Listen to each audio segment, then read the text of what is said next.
Chapter 105. More than a week had passed since Rimuru had gathered everyone he believed would be a useful asset in the creation of the capital. With the dryads assisting in gathering materials, and the monsters, led by Kaijin and Benimaru, working tirelessly on the main lodgings, progress had been steadily advancing. However, there was still a great deal left to be done.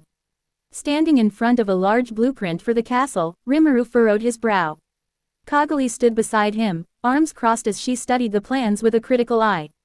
"You're really serious about this?" she asked, her voice laced with skepticism, as her gaze landed on the blueprint with her eyes. While the late dwarf King Gurin has given Rimuru a new blueprint that is much more reasonable than what he made, Rimuru decided to modify this with the help of Kaguli, but she was concerned about whether they could achieve such a grand vision so soon. Rimuru grinned. "Of course, but that's for later," he admitted, glancing up at her, hand resting on his chin. "It'll require more time, more resources, things we don't have in abundance just yet. If we focus on the castle now, we risk stalling the progress of everything else." Kaguli raised an eyebrow and gave him a sideways glance, clearly unconvinced. "I understand, but we can't ignore it entirely. The castle is supposed to be the center of the capital. You can't just leave it without even a foundation." Rimuru nodded in agreement but didn't look at her directly. Instead, his gaze wandered out over the construction site, where monsters and hobgoblins worked in a flurry of activity. "I know," he muttered. "But the priority is the lodgings. The hobgoblins, for example, have come from various villages and, at the moment, they have no place to stay. They've been camping outside." Kaguli glanced around, noting the workers hauling heavy materials, while some set up tents nearby. "So, you want to give them lodging first?" she asked, surprised. Rimuru let out a chuckle. "Yeah, they don't mind sleeping outside, but I do." Kaguli's expression softened. Rarely can she see Rimuru being serious and not messing with her. She could see that Rimuru's concern wasn't just for practicality, but with a hint of care. "I see, but is this castle even possible? It seems much more complex." "Of course," Rimuru boasted, his voice more determined now. "The castle is important, and we will get there eventually. But for now, we focus on the basic needs." He surveyed the scene again, watching as a group of hobgoblins moved into a newly completed building that would serve as temporary housing. The lodging was functional but far from ideal, with several people sleeping in a single room. It wasn't much, but it was a start. Once the basic framework of the capital was in place, Rimuru intended to remodel the buildings to give everyone more privacy and comfort. For now, they were doing the best they could with what they had. After a few more days, more than half of the buildings planned for the capital had been completed, with the rest having simple foundations ready to be continued once it was time to start their construction. Kaijin looked at the castle's blueprint with shaky hands. Is this possible, on such a grand scale as well?" Sweat dripped from his forehead as he observed the intricate details. Benimaru and Rigard watched in silence, holding their breath. While they could not fully understand the complexity of the design like Kaijin, they could appreciate the beauty of the castle and the immense complexity involved. Rimuru shrugged casually as he laid on one of the sofas in his temporary mansion. Originally, he had been more than happy in his house in the forest, but Benimaru and the others had insisted that they should live in something more than just a simple house while they waited for the construction of the castle. Kaguli placed a hand on Kaijin's shoulder.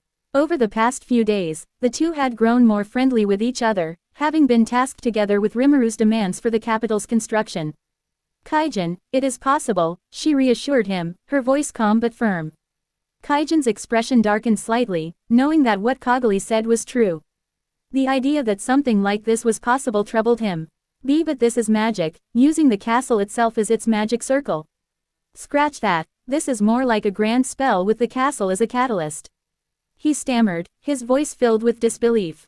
"If such a thing were possible, then Dworgen would have already accomplished it. As would the other countries in the Western Council." Kaguli gave him a sympathetic look. "Demon Lord Leon has done it with his territory, using the entire city as the magic circle. And I helped with that, so it's possible." Rimuru smirked, lounging back on the sofa with his arms behind his head. He and Leon, along with Elmesia, had worked together to create the perfect magic circle and city blueprint to make it all a reality. Kaijin glanced between Kaguli and Rimuru before letting out a long sigh. "I understand." Kaguli smiled warmly and placed a hand on his shoulder. "I'll help, Kaijin, you don't have to worry. Rimuru is just that unreasonable." She shot a glare at Rimuru, who tilted his head curiously. "Why?" he asked innocently. Kagali turned her head away, pouting as she crossed her arms. If you knew how to do it, why didn't you teach me? She muttered, not looking directly at him.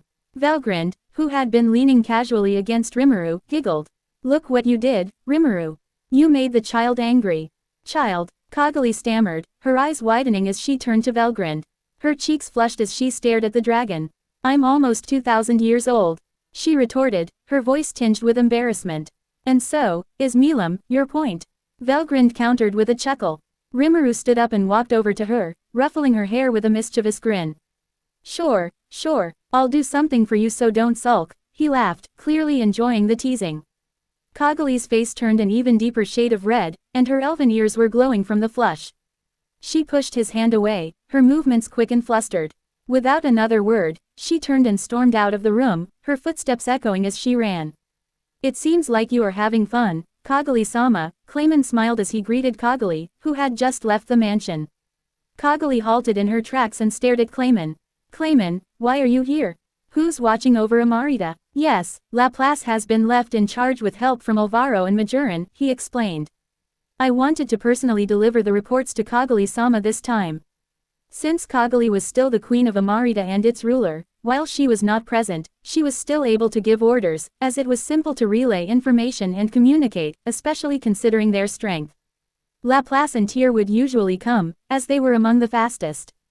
Tyr was in charge of quick delivery, while Laplace was more for asking for orders on certain issues in the territory.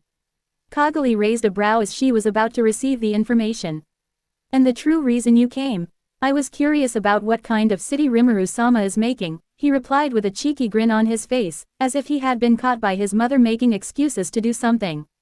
The two laughed. As Kagali opened the report Clayman gave her, her laughter stopped, and she frowned. You idiot, give this to me quickly next. She tried to hit him with the report. Clayman dodged, his expression one of confusion, before recalling what he was here for. Ah, right. Kagali-sama, we are currently having problems with trades with the Empire. Connie seems to have realized we took in Lady Quo. How could you forget something like that? Weren't you coming here urgently? Kagali grumbled as she finished reading the entire report. Clayman sighed. It's not that much of an emergency. Laplace is there, along with Ter and Footman. Not to mention Lady Quo. I forgot why I was here after meeting more than 5 pharaohs who were standing guard nearby. He held his head with his hand as he took a deep breath. Could you believe that? 5 pharaohs are living here, and they all seem to be old and experienced. I should be praised for not passing out and forgetting my own name. Kagali understood what he meant. The pharaohs in the forest were much stronger than Ter and Footman, not to mention Clayman, who was more designed to be the brain of the 3. There are actually 15 of them, but that's not important. I'll have to ask Rimuru for a favor. Quote. What? Clayman stood frozen in place as Kagali returned to the mansion alone. Rimuru, you said you'd do something for me, right? Can I ask? Kagali barged into his office. Freezing in place as she sees the two with disheveled clothing. Is something the matter? Rimuru fixed his collar as Valgrind disappeared via transportation magic due to embarrassment. Kagali will remember it for later when Valgrind tries to tease her again. Remember when we told you we were trading with the Empire? They seem to be putting a lot of pressure on us suddenly. Kanzi seems to really want to hunt down the 9 heads. Laplace and Quo managed to eliminate the ones who were sneaking in, but the damage has already been done. Their hands are tied right now, and Laplace and Kanzi's are negotiating. Can I return for now, and can you let me bring some pharaohs? Rimuru shrugged. Sure, have Benimaru let you pick about 3 pharaohs. If something happens, make sure to use them effectively. Also, inform me if the Empire declares war on you. Kagali shook her head. I doubt it'll lead to war. It's just that one of their officers, with whom we've been having some trade, was in a bad mood after discovering we took in someone he was hunting. Oh, is it Quo? Rimuru recalled the 9-tailed woman. I see. Well then, a knock was heard from behind the office door. Rimuru-sama, pardon the intrusion. The door opened to reveal one of the dryads Rimuru had brought from Romulus. She bowed and waited for permission to speak. What is it? Rimuru inquired, looking at the dryad alongside Kagali. The aggressors, or insects as you call them, have started to wreak havoc in the Kingdom Orbic. As you instructed, we have eliminated the ones who spread out and left nothing behind. Oh, it's that time already. Rimuru stretched his body as he stood up. Time already? Kagali repeated, confused by how casually he was acting. Did you know this would happen? Technically, yes, Rimuru replied, placing a hand on his chin, unsure how to answer. We interfered with what was supposed to happen. It makes sense that something would occur that causes the famine, either from another source or by brute forcing the event. Kagali followed him as they approached Clayman. You're saying the famine in Orbic is something unchangeable? Yes, something like that. More specifically, the birth of the Orc Lord is unchangeable. I just lessen the damage and duration of their suffering, from months to just days. Rimuru explained, gesturing toward Clayman, who bowed in acknowledgement. Rimuru stopped one of the nearby workers. Tell Rigard to have about half of the Dryads meet me south of the forest. After giving the order, he left for Orbic while Kagali and Clayman returned to Amarita. With 3 fair onus, Orbic, or more specifically, the area bordering the south of Jura Forest and the north of Eurazania, was where the aggressors kept appearing. The place was not hard to find, as it was heavily fortified. Walls and soldiers were stationed to prevent the aggressors from invading. However, the blockades had been destroyed, leaving the soldiers to retreat while preventing the aggressors from gaining more advantage. So that's how he got his power this time, Rimuru commented as he watched a large orc fight off the aggressors that kept coming at him. Large tendrils with mouths emerged from his back, moving around and devouring the enemies, or food, within reach. Oh, Rimuru, you're here. Carrion appeared beside them as they all watched the large orc fight. That orc just came rushing in and started fighting them all. He wasn't an orc lord earlier, but after fighting some more, his evolution was triggered, and he began munching on them. Nice, Rimuru clapped as the orc lord roared, using his large axe to slice through several aggressors. You're not gonna help? Carrion asked. He could vaguely tell that the orc was doing this for his people in Orbic. As someone who holds the position of king, he could sympathize with wanting to protect one's home. I will, not yet though. Rimuru pointed. As the number of aggressors increased even further, a sudden burst of magicals, several times higher than the orc lords, erupted from a nearby cave. An anthropomorphic insect, resembling a centipede, stood tall, staring at the orc lord.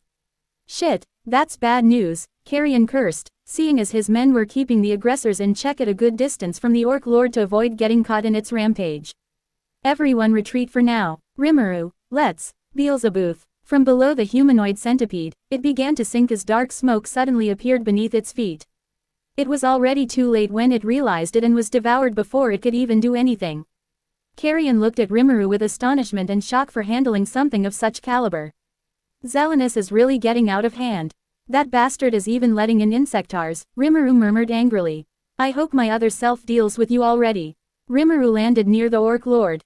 In a different time, I would have killed you, but in this one, I will save you. The orc lord roared at him as it swung its axe toward Rimuru. Rimuru remained still, even as the axe made contact.